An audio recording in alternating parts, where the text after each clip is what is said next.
नमस्कार दोस्तों, आज मैं आपको भारतीय राजनीति के उस शख्सियत के ऊपर लिखी गई किताब के बारे में बताना चाहता हूँ, जिनके बारे में कहा जाता है कि आप उन्हें प्यार कर सकते हैं, नफरत कर सकते हैं, पर उन्हें इग्नोर नहीं कर सकते। जी हाँ दोस्तों, आपने सही पहचाना, वो हैं बिहार के पूर्व मुख्यमंत्री लालू प्रसाद यादव। और उनके ऊपर लिखी गई किताब का नाम है गोपालगंज टू रायसीना, जिसके को ऑथर हैं नलिन वर्मा और जिसे प्रकाशित किया है रूपा पब्लिकेशन ने। आगे बढ़ने से पहले दोस्तों मैं ये बताना चाहूँगा कि इस किताब में लिखी गई किसी भी बात का ये वीडियो समर्थन या विरोध नहीं करता है। Lalu Prasad Yadav Nelson Mandela, Martin Luther King और बाबा साहब अम्बेडकर को अपना आदर्श मानते हैं और कहते हैं कि अगर ये लोग अपनी कोशिशों में नाकामयाब हो जाते तो इतिहास उन्हें खलनायक की तरह व्यवहार करता। लालू प्रसाद यादव अपने आप को इन महापुरुषों की तरह आजीवन सामाजिक बुराइयों से लड़ने के लिए प्रतिबद्ध मानते हैं। लालू प्रसाद यादव को उनके जन्म की तारीख पता नहीं है। इस बात का जिक्र करते हुए वो बताते हैं कि उनकी मां को ये भी याद नहीं था कि उनका जन्म दिन में हुआ था या रात में। हालांकि उनके स्कूल सर्टिफिकेट पर उनका जन्म तिथि 11 जून 1948 दर्ज है। लालू प्रसाद यादव का जन्म फुलवरिया गांव में हुआ है, जो पहले बिहार के सारण जिले में था। बाद में सारण को 3 अलग जिलों में बंटने के बाद अब ये गांव गोपालगंज जिले का हिस्सा है। लालू प्रसाद यादव के पिताजी का नाम कुंदन राय है। उनके 6 भाई और 1 बहन है। भाइयों में लालू प्रसाद यादव 5वें नंबर पर आते हैं। उनकी बहन गबोदरी देवी का 2018 में स्वर्गवास हो चुका है। लालू प्रसाद यादव ने इस किताब में अपने बचपन का बहुत मार्मिक चित्रण किया है। आज भी अपने उन दिनों को याद करके वो भावुक हो जाते हैं। लालू प्रसाद यादव की प्राथमिक शिक्षा उनके गांव में हुई। उनके स्कूल में कोई घड़ी नहीं थी। वक्त जानने के लिए 2 गड्ढे थे। एक गड्ढे पर सूर्य की रोशनी पड़ते ही लंच टाइम हो जाता था और दूसरे गड्ढे पर रोशनी पड़ते ही छुट्टी हो जाती थी। एक बार लालू प्रसाद यादव के गांव में एक हींग विक्रेता आया। शरारती लालू ने उसके झोले को कुएं में फेंक दिया। इसके बाद जो भी पड़ोसी उस कुएं से खाना पकाने के लिए पानी ले गया, उन्होंने अपने खाने में हींग की खुशबू की शिकायत लालू प्रसाद यादव के मां से कर दी। मां ने लालू प्रसाद यादव की शरारतों से तंग आकर अपने बड़े बेटे और लालू प्रसाद यादव के बड़े भाई मुकुंद राय को उन्हें पटना ले जाने को कहा। Mukund Rai Patna veterinary college farm house में डेली वेज वर्कर का काम करते थे। लालू प्रसाद यादव बताते हैं कि वो अपना गांव नहीं छोड़ना चाहते थे, जिसके लिए उन्होंने मां और भाई से बहुत मिन्नतें की।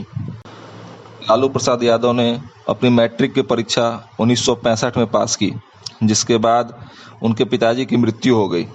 लालू प्रसाद यादव के पास उनके पिताजी की कोई तस्वीर नहीं है, जिनका उन्हें आज भी अफसोस है। अपनी प्राइमरी एजुकेशन शेखपुरा स्कूल से ख़त्म करने के बाद उन्होंने आगे की पढ़ाई के लिए government middle school Bihar military police campus में एडमिशन लिया, जो वेटनरी कॉलेज कैंपस के बगल में था। स्कूल के दिनों में लालू प्रसाद यादव ने मर्चेंट ऑफ वेनिस नामक नाटक में साइलोक का किरदार निभाया था, जिसके लिए उस समय के बीएमपी कमांडेंट ब्रजनंदन बाबू ने उन्हें बेस्ट एक्टर का अवार्ड दिया था। लालू प्रसाद यादव बताते हैं कि उस वक्त ऑल इंडिया रेडियो पर लोहा सिंह नामक एक सीरियल आता था। लोहा सिंह ब्रिटिश काल का एक रिटायर्ड आर्मी जवान था। लालू लोहा सिंह की हूबहू नकल निकाला करते थे, जिसके कारण वो दोस्तों और शिक्षकों में काफ़ी लोकप्रिय थे। उनके इसी मिमिक्री के कारण उन्हें मिलर हाई स्कूल में एडमिशन मिला, क्योंकि स्कूल के प्रिंसिपल नंद किशोर सहाय उनकी इस हास्य अदाकारी से बहुत प्रभावित हुए। यही नहीं, सहाय जी ने लालू प्रसाद यादव की स्कॉलरशिप भी ग्रांट कर दी। Lalu Prasad Yadav high school join करने के बाद डॉक्टर बनना चाहते थे और प्रैक्टिकल एग्ज़ाम में उन्हें मेडिको की चीर फाड़ करनी होगी, इसलिए उन्होंने इस आइडिया को त्याग दिया। बाद में लालू प्रसाद यादव ने आर्ट्स सब्जेक्ट लिया।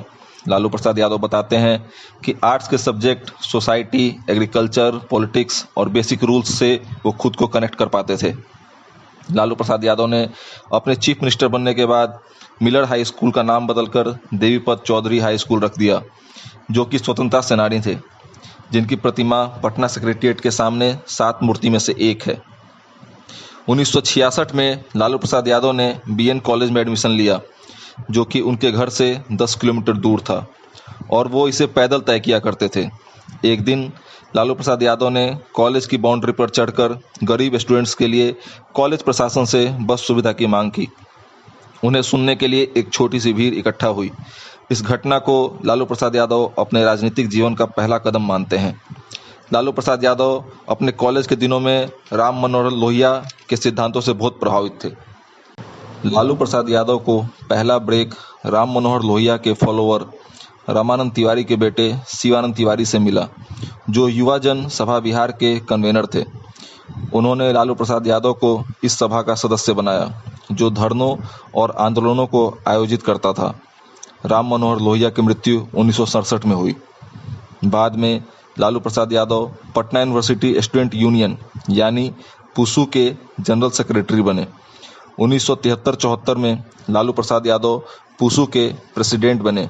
इसी चुनाव में सुशील कुमार मोदी और रविशंकर प्रसाद अखिल भारतीय विद्यार्थी परिषद, जो आरएसएस की एक शाखा है, से जनरल सेक्रेटरी और सेक्रेटरी बने। लालू प्रसाद यादव इसे अपने और संघ परिवार के बीच के द्वंद्व की शुरुआत मानते हैं। लालू प्रसाद यादव पहली बार जयप्रकाश नारायण यानी जेपी से 1974 में मिले। 1970 से पहले जयप्रकाश नारायण, जो क्विट इंडिया मूवमेंट के हीरो थे, अपने राजनीतिक जीवन से काफ़ी दूर थे, पर उन्हें लगा कि तत्कालिक इंदिरा गांधी सरकार तानाशाह हो गई है, जिसके कारण भ्रष्टाचार और महंगाई बढ़ गई है। 1973 में विनोबा भावे के साथ मिलकर यूथ फॉर डेमोक्रेसी की स्थापना की। 9 दिसंबर 1973 को वर्धा, महाराष्ट्र में उन्होंने युवाओं को भारत के दूसरे क्रांति में भाग लेने को कहा। इसी सिलसिले में लालू प्रसाद यादव जेपी से कदम कुआं निवास पटना में मिले और उन्हें बाबूजी कहकर संबोधित किया।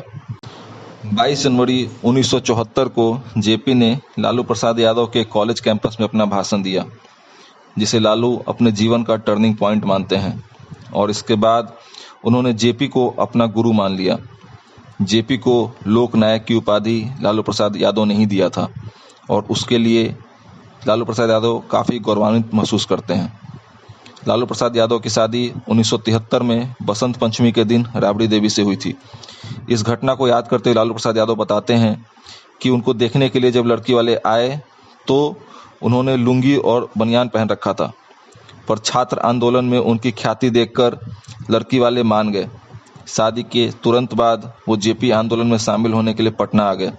लालू प्रसाद यादव बताते हैं कि जिस तरह राबड़ी देवी ने उनका साथ दिया और घर संभाला, वो सोच से परे है। जेपी की मृत्यु पटना में 8 अक्टूबर 1979 को हुई, जिसे लालू प्रसाद यादव अपनी जिंदगी का सबसे दुखद दिन मानते हैं। 18 जनवरी 1977 को इंदिरा गांधी ने इमरजेंसी हटाने का निर्णय लिया, जिसके बाद जेपी ने चंद्रशेखर को जनता पार्टी का नेशनल प्रेसिडेंट नियुक्त किया। जनता पार्टी का साथ देने के लिए और इंदिरा गांधी को हटाने के लिए दूसरी पार्टी जैसे भारतीय क्रांति दल, भारतीय जनसंघ, सोशलिस्ट पार्टी और कांग्रेस ओ भी एक मंच पर आए, जिसे जनता अलायंस कहते हैं। इसी चुनाव में लालू प्रसाद यादव को छपरा लोकसभा सीट से लड़ने का मौका मिला। वो एकमात्र छात्र नेता थे जिन्हें टिकट मिला था। हालांकि कुछ नेता इसका विरोध कर रहे थे और उन्हें बाढ़ लोकसभा सीट से लड़ने को कह रहे थे। यहाँ भी जेपी ने लालू का साथ दिया और उन्हें छपरा लोकसभा सीट की टिकट मिल गई। इसी दौरान एलएलबी एग्जाम का रिजल्ट भी आ गया और अब लालू प्रसाद यादव एक क्वालिफाइड लॉयर थे। लालू प्रसाद यादव बताते हैं कि उन्होंने अपना नॉमिनेशन फाइल हथकड़ी में किया था। हजारों लोग लालू की एक झलक पाने के लिए इकट्ठा हो गए। उन्हें ऐसे रूप में देखकर जो हमदर्दी पैदा हुई, उसके कारण छपरा सीट को लालू यादव ने 4.25 लाख वोट के अंतर से जीत लिया। वो उस समय के यंगेस्ट एमपी थे, जिनकी उम्र महज 29 साल थी। 10 मार्च 1990 को लालू प्रसाद यादव बिहार के 25वें मुख्यमंत्री बने। लालू प्रसाद यादव बिहार के पहले मुख्यमंत्री थे जिन्होंने अपनी शपथ गांधी मैदान में जेपी की आदमकद प्रतिमा के नीचे लिया।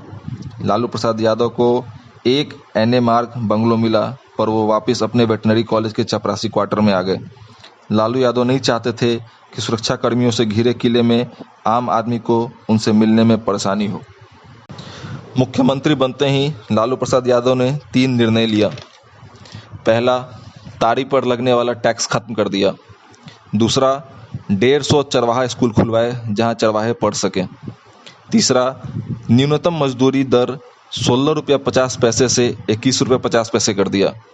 लालू यादव कहते हैं कि जब उनके आलोचक उनके समर्थकों से पूछते थे कि क्या लालू यादव ने तुम्हें रोटी दिया है, तो वो कहते थे नहीं। क्या लालू प्रसाद यादव ने तुम्हें मकान दिया है? नहीं। कपड़ा दिया है? नहीं। लोग कहते थे उन्होंने हमें आवाज़ दी है। 1991 में लालू प्रसाद यादव के कहने पर तत्कालीन प्रधानमंत्री वीपी सिंह ने मंडल कमीशन के रिपोर्ट को इम्प्लीमेंट कर दिया, जिसके बाद लालू प्रसाद यादव को काफ़ी तीखी आलोचना का शिकार होना पड़ा। लालू प्रसाद यादव बताते हैं कि उन्होंने मुख्यमंत्री काल में काफ़ी गैरकानूनी निर्माण को धराशायी किया। इस कड़ी में वो पटना गोल्फ क्लब के 200 एकड़ ज़मीन को संजय गांधी नेशनल पार्क से मिलाने का निर्णय लिया। वो चाहते थे कि इस ज़मीन को जानवरों को आज़ाद घूमने के लिए उपयोग किया जाए। इसी घटना के बाद उनके प्रतिद्वंदियों ने उन पर जंगल राज लागने का आरोप लगाया। उन्होंने पटना क्लब को निम्न जाति के लोगों के लिए खोल दिया, जिस पर अब तक सिर्फ अमीरों की पार्टियां हुआ करती थीं। लाल कृष्ण आडवाणी ने अपनी राम रथ यात्रा की शुरुआत सोमनाथ से सितंबर 1990 में किया। आरएसएस बीजेपी मंडल कमीशन का जवाब मंदिर से देना चाहते थे। हालांकि लाल कृष्ण आडवाणी लालू प्रसाद यादव के कहने पर समस्तीपुर बिहार से गिरफ्तार हुए, जिसके बाद उन्हें दुमका डिस्ट्रिक्ट के गेस्ट हाउस में रखा गया।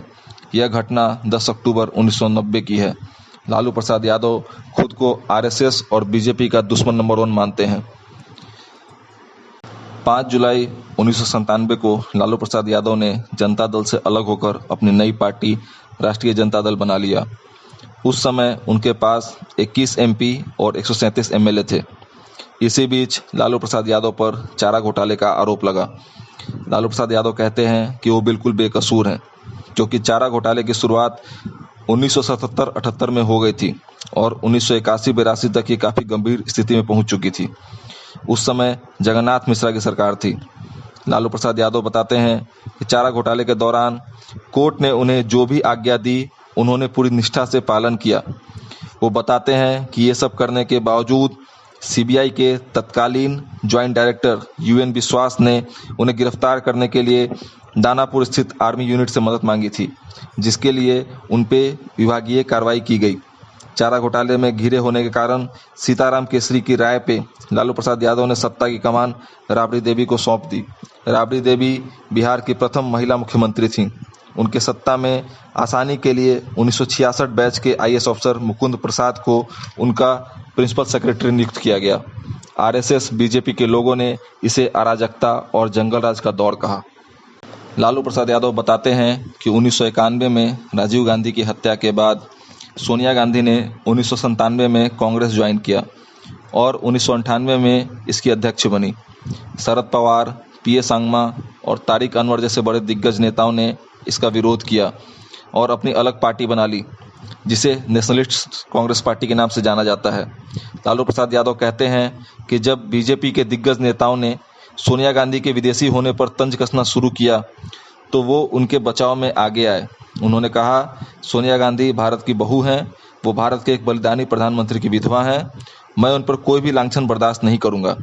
लालू प्रसाद यादव ने अपनी किताब में नीतीश कुमार और रामविलास पासवान पर भी काफ़ी चुटीले अंदाज में तंज कसा है।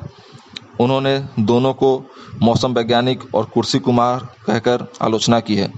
उन्होंने 2015 में महागठबंधन के टूटने के लिए भी नीतीश कुमार की प्रधानमंत्री बनने की महत्वाकांक्षा को जिम्मेदार ठहराया है। लालू प्रसाद यादव अपने प्रधानमंत्री मनमोहन सिंह के कार्यकाल में रहे रेल मंत्री के कार्यकाल को भी याद करते हैं। लालू प्रसाद यादव बताते हैं कि जब उन्होंने पदभार ग्रहण किया था तो भारतीय रेलवे, जो सबसे बड़ी गवर्नमेंट एम्प्लॉयर, बैंकरप्सी के कगार पर थी। उसका कैश बैलेंस 259 करोड़ के लो लेवल पर चला गया था और उसका ऑपरेटिंग रेशियो 98% पर था। जाने माने अर्थशास्त्री राकेश मोहन के अगस्त 2001 के रिपोर्ट के अनुसार अपने खराब बिजनेस के कारण इंडियन रेलवे दिवालिया होने की कगार पर थी। जिसके कारण गवर्नमेंट ऑफ इंडिया पर 6100 करोड़ का अतिरिक्त बोझ पड़ रहा था। लालू प्रसाद यादव के कार्यकाल में रेलवे न सिर्फ मुनाफे में रही बल्कि उसने एनुअल डेप्ट रीपेमेंट से 6 गुना ज़्यादा रेवेन्यू जनरेट किया। उनके समय में Indian railway finance corporation bonds में 4 गुना ज़्यादा सब्सक्रिप्शन हुआ। ऑपरेटिंग रेशियो 76% तक आ गया। इंडियन रेलवे का रिटर्न ऑन नेटवर्थ 21% हो गया। 2004 से 2008 के बीच फ्राइट एंड पैसेंजर वॉल्यूम के CAGR यानी कंपाउंड एनुअल ग्रोथ रेट 9% के दर तक पहुंच गया। उनके कार्यकाल में किसी भी प्रकार का छटनी नहीं किया गया। लालू प्रसाद यादव के 2 बेटे तेजस्वी यादव और तेज प्रताप यादव राजनीति में सक्रिय हैं। लालू प्रसाद यादव की बेटी मीसा भारती भी राजनीति में सक्रिय हैं। मीसा भारती के जन्म के समय उनकी जेपी के साथ ब्लैक एंड व्हाइट में खींची गई फोटो लालू प्रसाद यादव अपना अमूल्य धरोहर मानते हैं। आशा करता हूं दोस्तों आपको इस वीडियो के माध्यम से लालू प्रसाद यादव के जीवन के काफ़ी अनदेखे पहलुओं से रूबरू होने का मौका मिला। दोस्तों बहुत जल्द मैं अपने दूसरे वीडियो के माध्यम से आप सबके सामने आऊँगा। तब तक के लिए नमस्कार।